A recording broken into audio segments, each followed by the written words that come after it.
Welcome, warriors. We are blessed to have Nichole on the podcast today. Like you, she has experienced multiple traumas. However, she experienced three of them in approximately 6 months. Grab a tissue and learn how she battled through one storm after another and then came out stronger on the other side. Let's rock. Does your past haunt you? Maybe you're in a storm that feels like it will never end.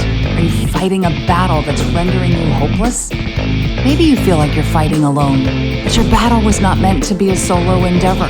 You were meant to be a warrior among warriors. My name is Heather, and I grew up thinking my battles were nobody's business until I found myself in an abusive marriage and felt cut off from all avenues of help.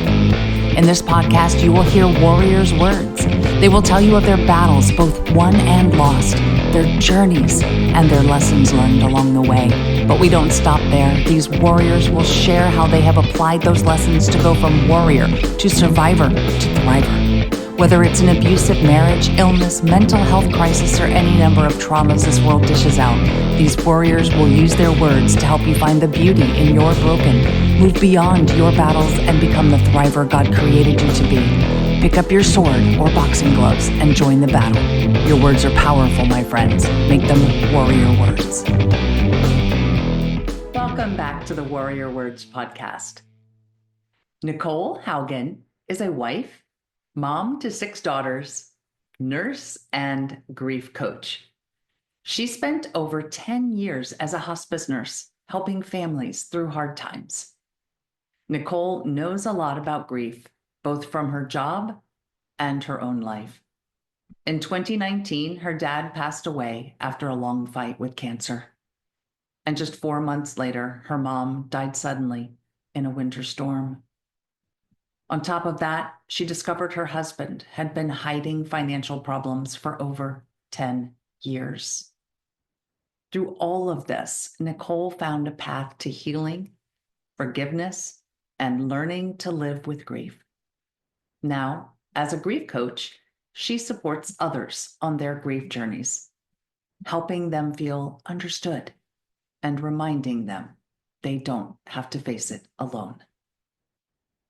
Now, before we hear Nichole's story, here is a review from Loren Collins.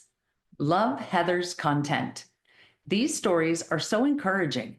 Keep doing what you're doing, Heather. Love your heart. Thanks, Loren.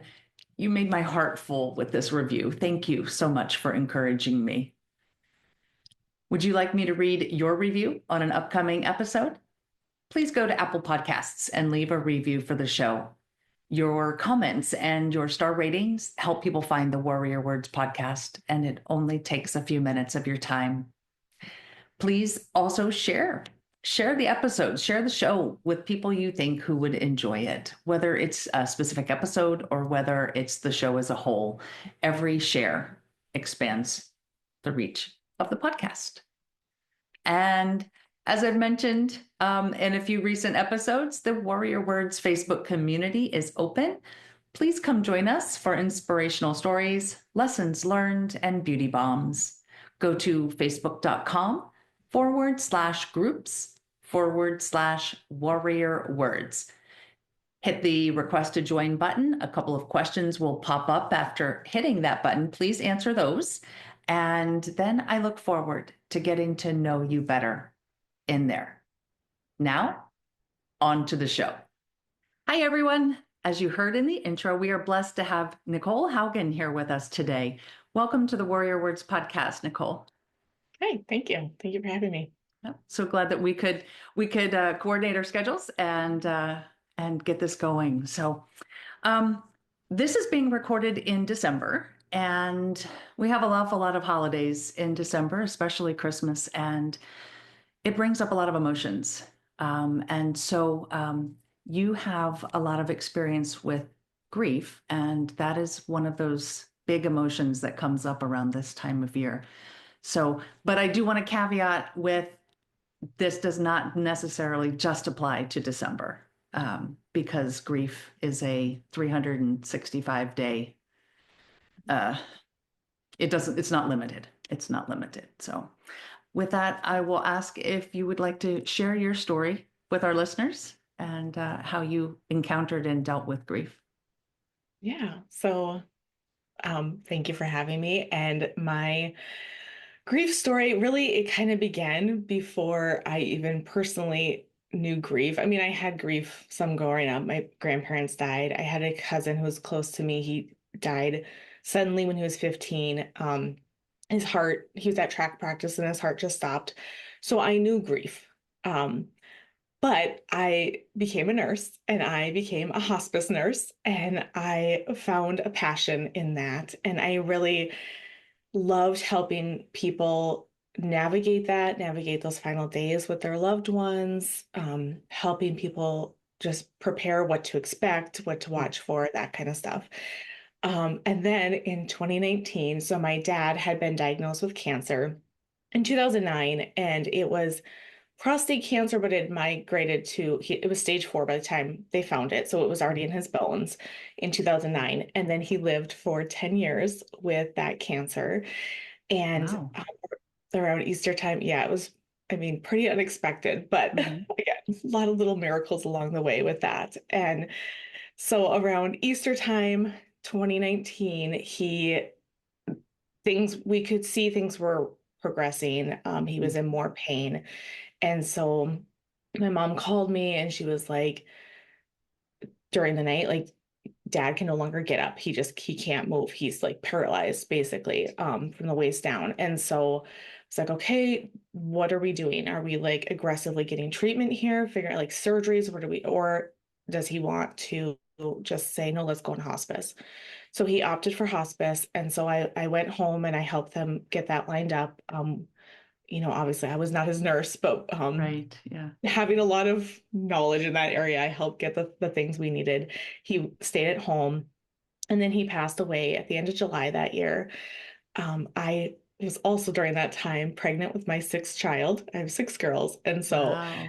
a lot of emotions, hormones, right? Like it's that anticipatory grief. And then like when he passed away, like you're relieved because he's not in pain, but it's still sad and dealing with that. And then going to work as a hospice nurse, and a lot of things would remind me of him or trigger that Yeah. grief.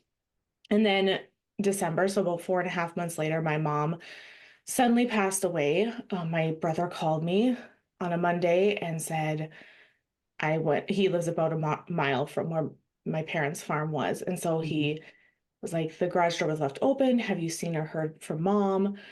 And it's like, no, like we'd just come back from a trip all together. And it's like, no, I haven't heard from her. So he's like, something's wrong. And so he called the authorities. We could not find her for that day. We had people out searching. Alzheimer's runs in my mom's side of the family. So I was concerned that all this grief and stuff had triggered something, Right. Yeah. some memory loss. But later that evening, like very cold. I'm from North Dakota, so it's very cold up here, a lot of winter storms. Um, the wind shifted that evening. We were able to see that her tire tracks went out onto the water. And so how her driveway was the water was just equal and it's surrounded by water. And so when it snows, you really can't see this tiny gravel road going through the water. And Mm. then with the wind blowing, you especially couldn't see it. And when she turned, you could see she thought she turned onto the driveway and she didn't. And so her car went into the water. Then it took them a day or so to get the car out of the water because, again, it was like -50 at this point. Equipment kept freezing up. And then they got her car out of the water, and then they discovered her body was not in the car. So she Mm. was trying to get out, or she did get out of the car. Um, so it took about a day or so later till they found her body in the water and were able to recover her body. And then we had a funeral, and this was right around Christmas time. So we realized she was missing on December 9th. Her body was found December 12th. And then the next week we had her funeral on the 19th, and then Christmas was a week later. And Yeah. so it was just a lot of just numbness getting through the Mhm. holidays for the kids. And then a month after my mom died, I discovered that there was financial infidelity in my marriage, that my husband had a lot of credit cards out with a lot of debt. And so it was just another blow and another Mhm. grief. I was grieving the loss of the marriage I thought I had because I never thought he would lie to me. I never thought he would hide these things from me. And so 2020 was a lot of navigating and drowning in grief. Yeah.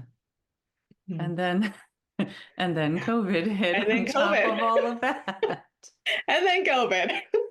So, Wow. Yeah. yeah. So that's a triple gut punch. Yeah. Wow. I can imagine. And especially you mentioned that you had that horrific accident in December and trying to navigate the holidays. And I think that's what's so important about sharing this at this time of year, because even though I said in the intro that, grief doesn't seek out holidays, it's around us all year long. It just seems to amplify those emotions because we're all getting together and now somebody is missing, or some of us are sad and some of us aren't as sad, or for whatever reason, and there's just big emotions everywhere. So with your dad's death, that one was kind of expected, and then with your mom's was very unexpected, and then you get this third punch of financial. How how did you navigate that? Because you have the training to understand grief and hospice and loss of life, especially when it's no, planned is not the right word, expected. But Mhm. did your training help you with your mom's death, since that was unexpected? I mean, it did and it didn't. I think with my mom, a lot of things surprised me. And I think I knew what was happening. I knew it was grief. I knew a lot of Mhm. the things I was experiencing was grief, but I had never really dealt with that on that level with when you're working in hospice.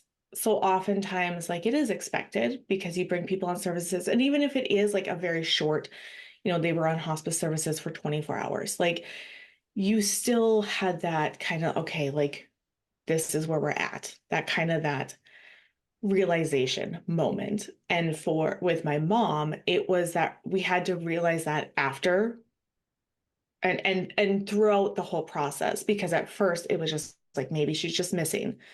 And then pretty soon it's like, okay, well, she's been missing now and it's bitter cold out. Like, what are the odds that she would even survive? So it was just like processing that over and over and over again. And so there are similarities with the expected grief because like you are still doing that, but a part of you knows like, yes, this is what I'm gonna like. I know this is what's coming up. This is what I'm gonna go through. And with the unexpected, it's such a punch to the gut. You know.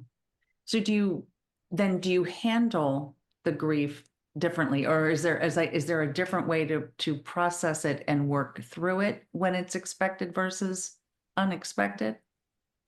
I think that it's quite similar, how to handle it. And that's what I like to coach people through that. And I always tell them like the biggest thing is to allow the feeling when it comes up because our Mhm. natural inclination is to just like push things away and to run and to like take on more work or to be distracted with something. And that's where the holidays can add onto that because like there's so many other things that come up and so like to allow those feelings as they come is not fun. No, It's not fun no. at all. But I do think that the process is a lot of the same. With the unexpected grief, I would say that there's things that trigger you that you can take you off guard a lot more. And Mhm. so that is a harder part to navigate. And then how, or maybe not how, so you didn't have a whole lot of time between your mom's death and the Christmas holidays and then the discovery of the financial infidelity. Would you say that I don't think you ever really fully process everything, but I guess where were you in navigating the processing of your mother, the grief of your mother's death, and then this other betrayal, this infidelity. Yeah. I don't even think I had started to process it. I was still very much in like the numb phase, like Mm. just trying to get through the day, like everything it's like a fog that you're walking through. They call it grief brain, and like that's a real thing. It's kind of like pregnancy brain where like you're just bouncing from thing to thing and just Mhm. trying to get through the day. Like it feels like that, but maybe a little bit more compounded. Mhm. And so yeah, you're like I was just going through that and just okay, we're gonna kind of keep this. We kept the same traditions, like that first Christmas, Mhm. basically just to like keep it how it was because none of us wanted to make a decision or make any choices of where do we Right. have Christmas or how do we do anything different. So we just kind of kept it the same. And then so for me, with when the financial infidelity stuff came up, in my mind, it was very closely connected with my parents' death. So anytime after that, when I would be triggered by something that felt like betrayal or a mistrust in my marriage, I would feel immense sadness because they were linked together for Right. me. Because they were so close, Yeah. close together, and you had to almost process them simultaneously. Yeah. Yeah. And I do like what you said though about keeping, I realize maybe I'm jumping back here, but I like what you said about keeping the same traditions. Because you also mentioned that at the time of your father's death, you were pregnant with your sixth child. So that means that at the time of all of this, you've got six kids and they have to process this grief because they've lost both of their grandparents now. I mean, I realize the younger ones don't quite grasp that, especially your infant daughter, but um I think the idea, and maybe correct me if I'm wrong, but the idea, the concept of keeping the traditions the same when they are also experiencing this grief in their own way, that that would help them to kind of walk through that season where things are now different than they were the previous one. Would you say Yeah, I that I was mean I think so. And I think that, circumstances for different people, like so we were um blessed enough we didn't have to worry about instantly moving things out of the house. Mhm. Um, I know a lot of people that I work with, like they have to sell the home quickly, or move on with that. For us, we didn't have to do that. And in fact, my brother still lives there today. So like it was, we did clean out the house, we had to do that, but we were able to take time. And so, yes, for that first Christmas, it was very much like we set up the Christmas tree out at their house. We had the same food we normally do. We went to Christmas mass together with my siblings and our families. And so we kept things the same for that year. Now, fast forward, we have kept some of the same traditions. And I always tell people, like, if it brings you immense sadness to do that, you're doing it just out of like guilt and trying to like, because it's what we've always done, then like right, reassess that. But for us, it has been healing for me. I don't know, I can't speak for my siblings, I guess, but for right. me, it's been healing to be the one we always make nifla soup is one of our meals for Christmas. Even my mom would always make it. And so for me, I'm the one who now makes the nifla soup. And so there's sadness with that. Like I am sad that she's not there, but and just in fact, I don't know, I think it was last week, there was something I was gonna make for Thanksgiving, and I was like, oh, I should call mom and ask her. And it's like, oh, like, it just kind of hits Yeah, you, like, yeah. can't. So there is some of that sadness, but choosing which things you want to keep as traditions, found has been very helpful. And yes, to kind of the long way around to answer your question, I do feel like, especially for young kids, it is Mhm. helpful to not shake everything up all at once for Right. them. Yeah. Well, I'm glad then that you brought that up because I realized we were heading in a different direction. But I think if the main focus of this is grief and helping people to navigate the holiday season through their grief and with their grief, that's an important piece of advice to, that they can look at is, maybe keeping some of the things the same so that the entire world is not twisted or turned upside down. Um, so so thank you for for throwing that advice in there as well in addition to your story. Um, so you have all of this stuff going on and you're into 2020. COVID hits not too long after this your financial discovery. How do you walk through? How do you get through 2020 with everything from the summer of 19 still kind of hanging around? Yeah. And so for 2020 was just purely surviving, Yeah. just surviving the day. I mean, we were doing the distance learning stuff. In the spring, they shut down the schools. And Hmm. so, I mean, I had three children in school. So young children, mind you, I think they were in kindergarten, second and third. And so it was like setting up the computers for them and all the things. So it was a lot of busy just focus on this, trying to find fun things to do for them. But there was also a lot of really hard days where there were a few days in there where I didn't get out of bed. I was depressed. I just didn't care. Like I knew, okay, my husband's going to take care of them. Like we were fighting a lot because of all the marriage issues. I mean, I realized looking back, like it was not a very good year for my children either, like especially the older ones that could feel that tension. And, Hmm. of course, hindsight is 2020. Wish you could redo things, but Hmm. I didn't have the tools that I do now. I didn't know life coaching. So 2020 was basically just trying to figure out where do we go in our marriage? How do we work this out? How do we rebuild that trust?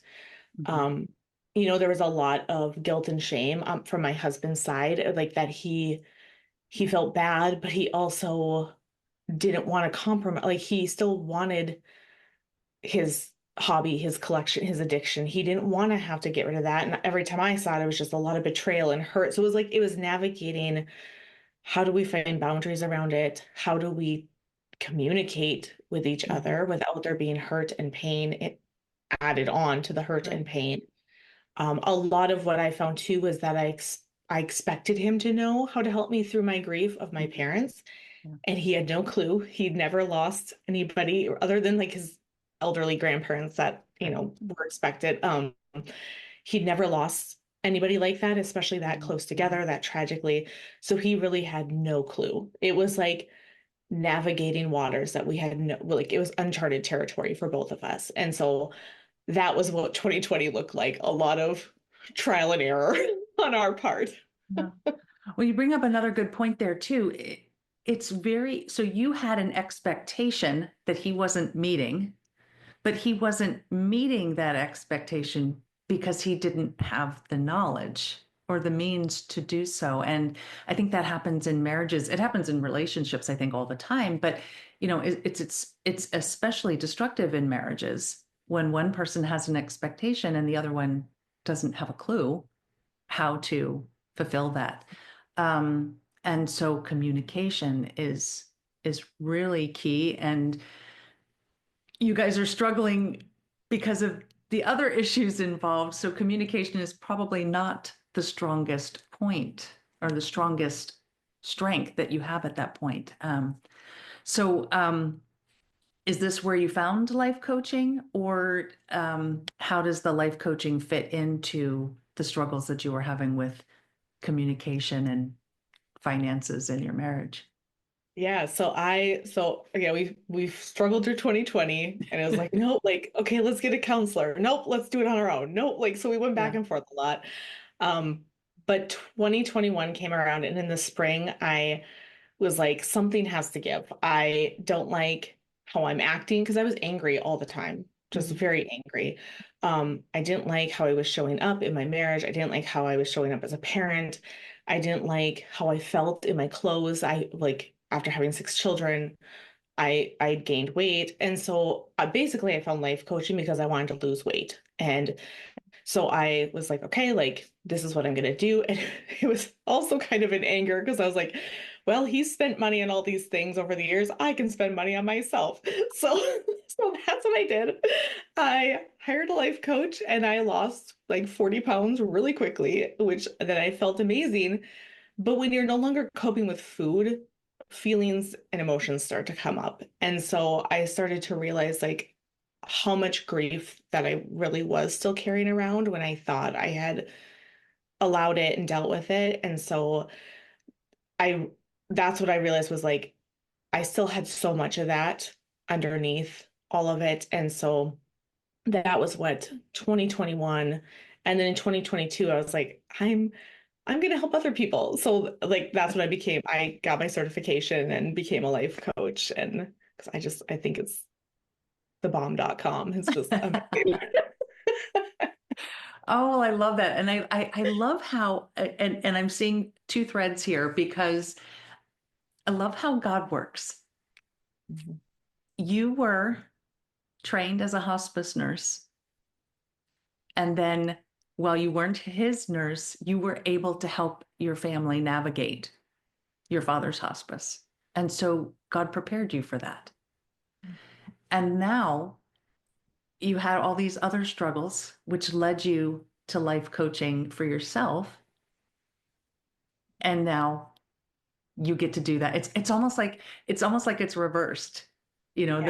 in the first one, God prepared you, used your training to prepare you for something, and then he used your something to prepare you Yeah. for the future. And that's wow, that's just amazing to me as I think about it. And so now you've come full circle and now you are the life coach and you are helping others to navigate some of life's storms and traumas and um, you know I started this podcast very naively thinking we'd talk about one trauma. And then as I talk to more and more people, I'm like, you know what? We all have more than one trauma. And Yeah. I mean, I do. So why not everybody else, right? And, it's that realization that, trauma's not one and done. And we do need help to get through these things. And it's not, well, not weakness. It's not weakness to ask for help, whether it's through counseling or coaching. And that's a good thing. Can you explain the difference between counseling and coaching? Because I think that's something that a lot of people aren't aware of. Yeah. So I like to kind of use the analogy of like therapy is like having a doctor, counseling is like having a physical therapist, and then coaching is like having a personal trainer. And Oh, that's so good. if you're sick, you're going to go to the doctor. Like you just know that. So like if your mind is in a place where you just, I mean, if you're having suicidal thoughts, if you're like, I know something is wrong, like seek out a therapist. However, at the same time, you can also receive counseling and coaching because they overlap, but they're different. And so, really, what coaching does is it helps strengthen your mind. It's for that when you're looking for, I want to do better. Like with my story, where I'm like, something has to give, right? Like I I thought about finding like a therapist or counselor or something, but I was like, I had never had depression before. I had depression with grief. And so like it's a different thing.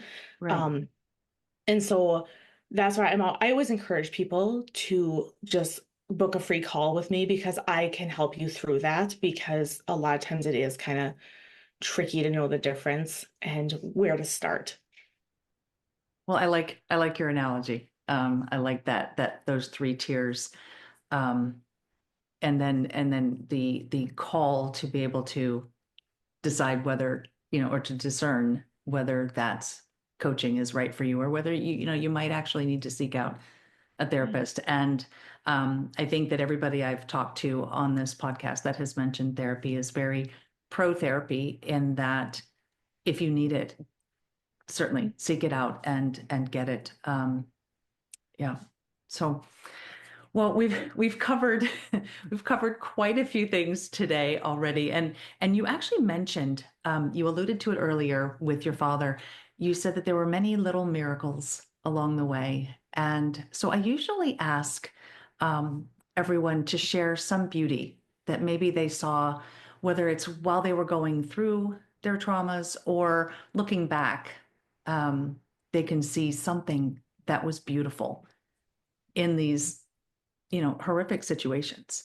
So is there anything, whether it's overall or whether it's through a specific one of those three traumas, anything that was beautiful that you can share with our listeners? Yeah, I mean, I can think of many things for all of them, Oh, it's but awesome. Yeah. I think some of the most beautiful things with my dad was he he was very stubborn. He's a very stubborn German man. And my mom was born and raised Catholic, and my dad always said, I will convert when I'm on my deathbed. And we were always like, well, there's no guarantee. You know, you could die tomorrow. And he's like, nope, I'm going to convert on my deathbed. And so he did. He Oh, converted, and then wow. the priest came, and it was the Wednesday before Easter that in 2019. And so Wow. he came into the church, he received the sacraments, and that was very beautiful. And my husband actually was doing the RCIA that year, and he beat him by like 3 days. So my husband was like, I'm going to take all the classes. Oh, that's So beautiful. I got yeah, chills. yeah. So that was very, very beautiful. And then too, he was able to receive the Eucharist multiple times. The priest came out and administered him that, and my mom was a Eucharistic minister, so she even brought communion back a few times for him. So just that was very beautiful. And he died with a scapular on. Oh, So just wow. and we were there when he passed away, when he took his few final breaths. My mom um, was sitting by him and noticed the change. So she called us. So we were there when he took his final breaths. And so that too Blessing. is beautiful Yes. in Yeah. itself. It is hard, it's difficult, but it is beautiful as well. And so there was those. And then with my mom, oh, just so many people reached out to us and said, "Hey, we're praying for you." So many people brought food. The hospice I was working for and then a hospice I previously worked for, they both bought gifts for our children and my brother's children for that Christmas. So we didn't have to go Christmas shopping. Just so many people, just so many just kind things that year for us and following. And then also, I mean, with my marriage struggles, that one, the beauty of that, I think, is that we both have kept trying. We've both kept showing up, Yes. even on days that like we don't want to. We want to say, no, I'm out, but we keep showing up. And so there is a beauty and grace in that. And along the way, also, I had a cousin who kind of called me out of some of my behavior of like, like forgiveness and Yeah. not holding this over his head forever. So that also is beautiful. Well, that's wonderful though, because I think we started out by talking about your husband's financial infidelity. And just that phrase alone puts all the blame on him. Yeah. And then through the conversation, you have admitted to the unforgiveness and the having the expectations and some other things. So what that brings out is that in any kind of marriage or relationship, argument or issue, it's almost never one-sided. There's each person has something. Each Yeah. and so I love that. So thank you for being human and admitting that. I think that is it's a difficult thing to do, and I think it's if I hopefully I'm not going to embarrass you with this, but it's like it's such a beautiful thing, and it's a gift that I think you've given to us and to to all the listeners that you can admit that, and so I appreciate that. Yeah. You're welcome. Um, and so my last official question then will be if you have any warrior words, any advice for our listeners as they maybe have some big emotions or some grief this holiday season and beyond. Yeah, I think The biggest thing I like to tell people, especially this time of year, is that no is a complete sentence. Mm. I know so often we feel guilty. We feel like we have to justify why we're not going to show up or why, like, and I think just saying no is okay, especially if you're in that first holiday without your loved one, even the second or third. And I think people tend to think that, well, it's been a year, it's been 6 months. Like people tend to want to put a timeline on things. And with grief, like you said, like there's no timeline on it. And so no is a complete sentence. Oh, I love that. And very, very simple and succinct too. Yes. Amen to that. So, where can people come and get that free call that you mentioned, and to maybe learn a little bit more about what life coaching actually is? Yeah, so you can go to nursegriefcoaching.com and that has where you can book a free call with me. And then through the month of December, I am running once a week a free webinar to about 3 tips to get you through the holidays with grief. So that's at nursegriefcoaching.com. And I will get that and any social channels into the show notes for people so they can come find you and hopefully take advantage of that those webinars that you mentioned. So, well, thank you, Nichole. I appreciate your time. I appreciate you sharing all of 2019 through 2022 and beyond, and just sharing your gifts with us today. Thank you very much. Yeah, thank you. In baseball, it's 3 strikes and you're out. In 2019, Nichole experienced strike one and strike two. Strike three came quickly in 2020. She even admitted to times when she just wanted to be out. She didn't want to get out of bed, and she wanted out of her marriage. And even though she stayed, and she tried to work everything out, but she also admitted to stuffing her emotions with food. How often do we do that? Sometimes it's food, sometimes it's drugs, alcohol, TV, shopping. Oh, I said TV. Gosh, I just showed my age. Streaming, movies. Anyway, there are so many things we can stuff our emotions with. But God has a way of working all things for good for those who love him. And I adapted that from Romans 8:28. In the first part of Nichole's story, we see that God prepared her in a way that she could not only help her own grief, but she could also help her family walk through the storm of her father's death. And then he used her struggle with food and weight to bring about her own healing, developing a way to use her traumatic experiences to help others as they walk through theirs. And I love that he even helped her peel back the layers in her personal coaching experience. She thought she was just there to lose some weight, and she did. But once that layer of weight was gone, that layer that she put on by stuffing her emotions with food, she was forced to face the layers hiding underneath. She was forced to face the layers of emotions and grief she had buried under the food. And that is what a good coach does. If we return to my baseball analogy, a good coach is going to go back to that player who struck out and help him analyze the layers of his stance, his swing, his timing. It's not just one thing. And Nichole's coach helped her see the different things she was doing or not doing that were sabotaging her health, her marriage, her parenting, and her own healing. And then God brought Nichole full circle. He put it on her heart to become for others what her coach was for her. God prepared her to handle her first trauma of 2019 and then used the rest of 2019 and 2020 to prepare her for her future.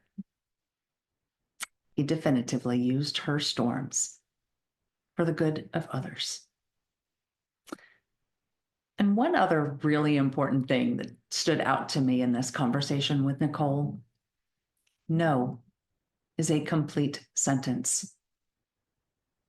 And that's just something to think about this week. And really, really think about that one. Where can you simply say no to protect yourself, your family, and or your own healing? So until we meet again, armor up, fight the good fight, seek beauty, and make your words warrior words.